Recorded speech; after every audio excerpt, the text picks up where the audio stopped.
Tenses जो बच्चे सीख रहे हैं उनके लिए बहुत ही बेसिक लेवल पे आपको ये वीडियोस दी जा रही हैं। ध्यान से सुनिए और जितनी भी वीडियोस आप लोगों को दी जा रही हैं उसे बार बार रिपीट करके देखिए, हर बात काम की है। दिखने में ये आसान इसलिए लग रही है क्योंकि मैं आपको स्टेप्स में बता रहा हूँ, लेकिन मेहनत बहुत ज़्यादा है।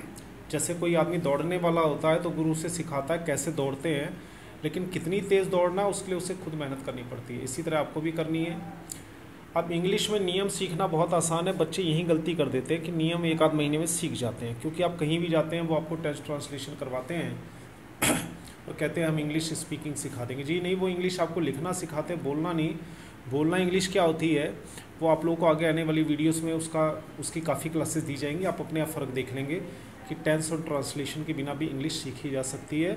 और अगर आपको टेंस और ट्रांसलेशन आती भी है तो भी आपको स्पीकिंग का पूरा कोर्स अलग होता है। वर्ड से ही होते हैं, स्पीकिंग में होता है आप कैसे बोलें, आपके दिमाग में इंग्लिश में कैसे विचार बने और किस तरह से राइट उच्चारण के साथ एक फ्लुएंट स्पीड में आप कैसे बोल सकते हैं।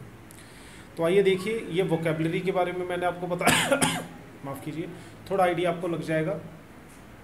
वोकेबलरी या शब्दकोश कितना होना चाहिए। मान लीजिए एक बच्चा है, सर हमें इंग्लिश कब तक आ जाएगी। ये एक गलत सवाल है कि इंग्लिश कब तक आ जाएगी। इंग्लिश एक भाषा है, संस्कृत और चाइना जापान की जो भाषाएं हैं उसकी तरह भाषा का कोई अंत नहीं होता। हाँ, आप ये कह सकते हैं कि अच्छी, बहुत अच्छी कब तक आ जाएगी, जितनी मुझे ज़रूरत है। तो उसमें आपके पास शब्दकोश होनी चाहिए, क्योंकि नियम आप ज़्यादा से ज़्यादा 1 या 2 महीने में सीख जाते हैं, बट शब्दकोश अच्छा नहीं होता, उसे कैसे यूज़ करें तो दिक्कत आ जाती है। आज मैं आपको बताऊंगा 3 तरह के शब्दकोश हमारे पास होते हैं, आप देख रहे हैं। पहला है बेसिक, दूसरा है वर्ब, तीसरा है मेन वर्ड्स। अब आइए देखिए कितने वर्ड्स हमें चाहिए। अब आपने देखा एक गिनती में अगर आप देखें तो यहाँ 200 लिखा हुआ है, यहाँ 500 लिखा हुआ है, यहाँ 1000 लिखा हुआ है, यानी 1700 के आसपास ये वर्ड्स हो गए।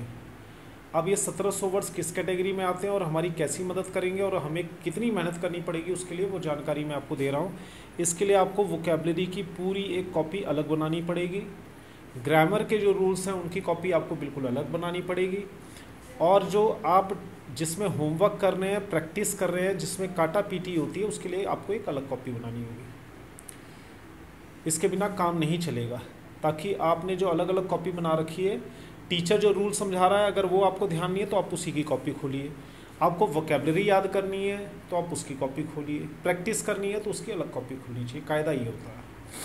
तो आप लोग भी 3 कॉपी बना लेंगे तो बहुत अच्छा रहेगा। अब आइए बेसिक के 200 वर्ड्स क्या होते हैं। बेसिक में मैंने पाया पिछले 20 सालों में पढ़ाने पे लगभग 200 के आसपास वर्ड होते हैं। I, we, you, they, he, she, it, this, that, this, those, in, on, at, who, which, why, ये सारे वर्ड 200 के आसपास होते हैं। काफ़ी सारे वर्ड्स आप लोगों को बता दिए गए हैं, आने वाले समय में बताए जाएंगे, वीडियो देखते रहिएगा। 200 वर्ड्स के आसपास होते हैं ये। इनकी हिंदी आपको पता होनी चाहिए। हिंदी कौन सी पता होनी चाहिए? जो आम भाषा में रोज़ आप बोलते हैं, समझते हैं।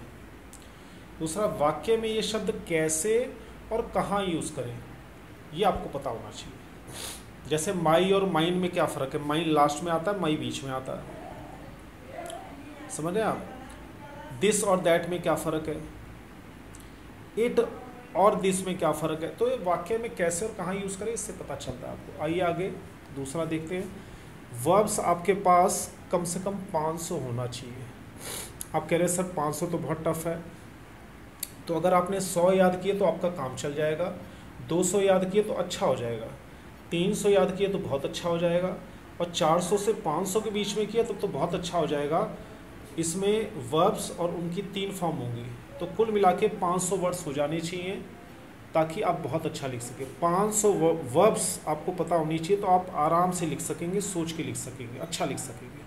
अब आइए मेन वर्ड क्या होते हैं। 100 से लेकर 400 तक आपने लिखा तो बहुत अच्छा रहेगा, यानी फादर, मदर, बर्तन को क्या कहते हैं, ग्लास को क्या कहते हैं, पेड़ को क्या कहते हैं, ये सब बाकी अदर वर्ड्स हो गए। और अगर आप 500 से 700 कर लेंगे तो आपकी इंग्लिश अच्छी हो जाएगी, लेकिन बहुत अच्छी करनी है तो आपको 800 से 1000 के बीच में होनी चाहिए। तो इस वीडियो को एक बार ध्यान से देखें, सारी चीज़ें समझें, इसमें बता दी गई। मिलते हैं अगली वीडियो में।